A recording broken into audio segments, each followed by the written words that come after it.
One afternoon in 1998, a flatbed truck rumbled into the lot. Dave Brevik invited the team outside to watch as the truck backed up to the door and a brand new gleaming Ferrari rolled out of the back. Dave hopped behind the wheel, flashing his winning smile while some of his friends took pictures. Though he did not know it, many of those smiles masked bitter feelings. "You don't have your Ferrari delivered to work," said John Moran, programmer. "Why don't you just flaunt in our faces you have way more money than we do, and we all worked on the same game together?" On another occasion, Dave hosted a barbecue in his mansion. Eric, a travelholic, booked jaunts across Europe that took him away from the office for a week or two at a time, though most of his trips in 1997 took place during the cooldown period following Diablo. Max developed a keen interest in investing, and never missed an opportunity to talk about the stock market. "We were happy for them, but they started to kind of flaunt it," explained Kelly Johnson, artist. "That's what we didn't like. I remember Dave came to work in this new red sports car.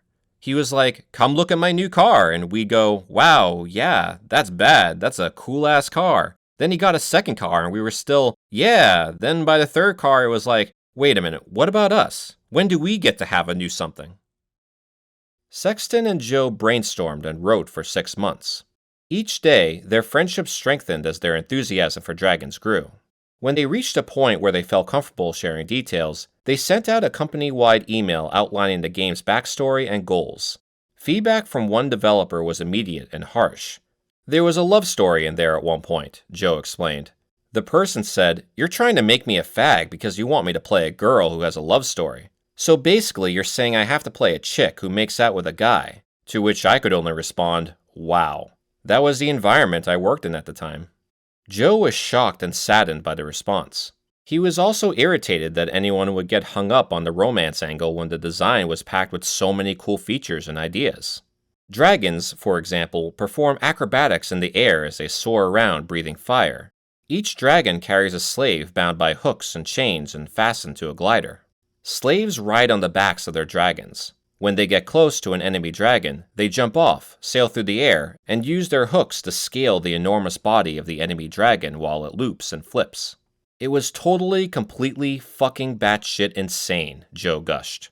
"I thought it would be awesome. Imagine this guy jumping from one dragon and latching onto another. All this crazy shit. We had no idea how we were going to do any gameplay, but it was a cool idea." Mike Dashow went into his interview with a plan: save Starblow.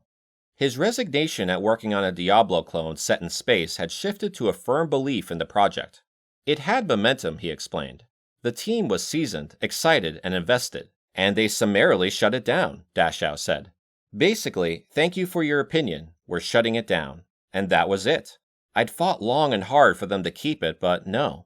They wanted everyone on Diablo 3. "Some of us got the sense that they were swooping in, a little excited," added Dave Glenn.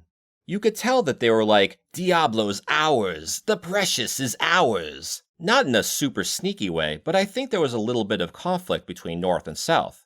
They'd had ideas like, 'This is how we think you should do it,' and it was never super negative or anything. But I could pick up that they were kind of like, 'Now we get this from the spoiled kids camp. We're going to be able to make this into a proper Blizzard title,' sort of thing."